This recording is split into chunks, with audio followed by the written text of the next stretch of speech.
आता आपल्या खास क्षणांसाठी मिळतील अस्सल आणि पारंपरिक पेहराव महिलांना साजेसा Indo western premium clothing brand रादवी,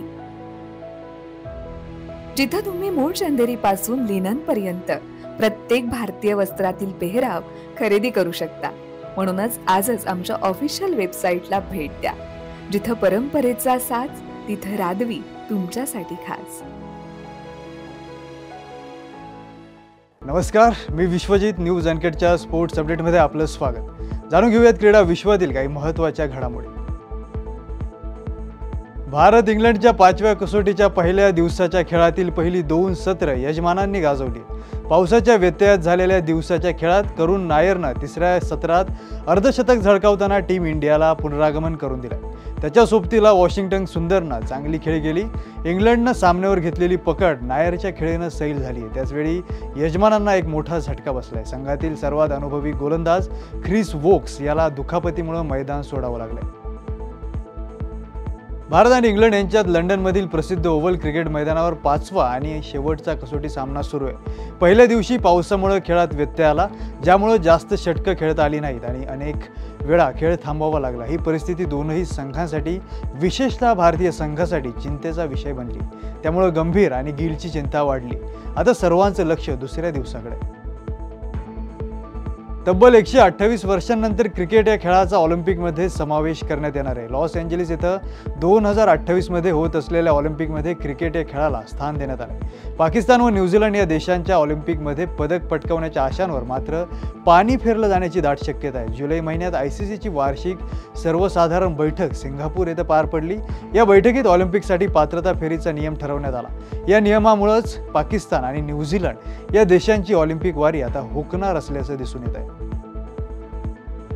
Lionel मेस्सीने स्वतः गोल केला नसला तरी त्यानं दोनही गोलांसाठी केलेलं सहाय्य इंटर मियामीच्या विजयात मोलाचं ठरलंय.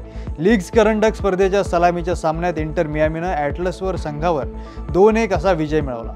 यातील दुसरा गोल भरपाई वेळेत अखेरच्या क्षणी झाला. ऑल स्टार सामन्यात न खेळल्याबद्दल मेजर लीग सॉकरनं मेस्सी आणि त्याचा सहकारी जॉर्डी अल्बा यांच्यावर एका सामन्याची बंदी घातली होती. त्या बंदीनंतर मेस्सीचा हा पहिलाच सामना होता आणि त्यात त्यानं आपली असामान्य कामगिरी पुन्हा सिद्ध केली. मकाऊ ओपनमध्ये चीनच्या हु झेयनचा पराभव करून थरुण मन्नेपल्लीनं उपांत्य फेरीत प्रवेश केलाय. 23 वर्षांचा थरुण हा आंतरराष्ट्रीय स्तरावर प्रवेश करणारा सर्वात तरुण शटलर ठरलाय. त्यानं त्याच्या कारकिर्दीतील सर्वात मोठा विजय मिळवला. त्यानं अव्वल मानांकित ली चेऊक यूचा 19-21, 21-14 आणि 22-20 असा पराभव केला.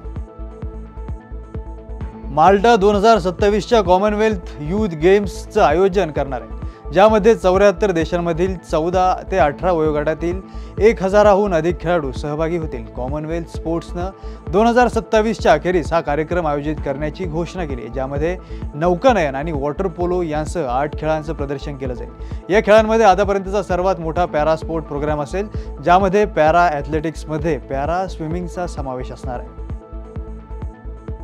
जॉर्जियामधील विश्वकरंडक स्पर्धेत ऐतिहासिक विजय मिळवून नागपूरच्या दिव्या देशमुखनं भारताचा तिरंगा फडकवला आहे. तरुणांनी बुद्धिबळात करिअर करावं असं आवाहन दिव्यानं पत्रकार परिषदेत केलंय. माझ्या वर्ल्ड कपमधील कामगिरीनंतर बुद्धिबळाला आता नागपूर व महाराष्ट्रात निश्चितच बूस्ट मिळणार आहे. त्यामुळे जास्तीत जास्त मुलामुलींनी या खेळात करिअर करण्यासाठी पुढे यावं असं आवाहन वर्ल्ड चॅम्पियन दिव्या देशमुखनं पत्रकार परिषदेत केलंय.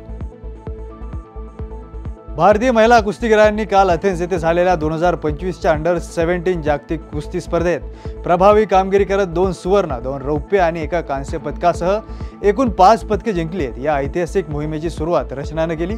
तिनं महिलांच्या 43 किलो फ्रीस्टाईल प्रकारात चीनच्या झिन हुआंगवर 3-0 असा विजय मिळवून भारताला पहिलं सुवर्ण पदक जिंकून प्रसिद्धी मिळवली. त्यानंतर लगेचच अश्विनी बिश्नोईनं 65 किलो गटात उझबेकिस्तानच्या मुखायो राखिमजोनोव्हाचा 3-0 असा पराभव करून आणखी एक सुवर्ण पदक जिंकून गौरवात भर घातली.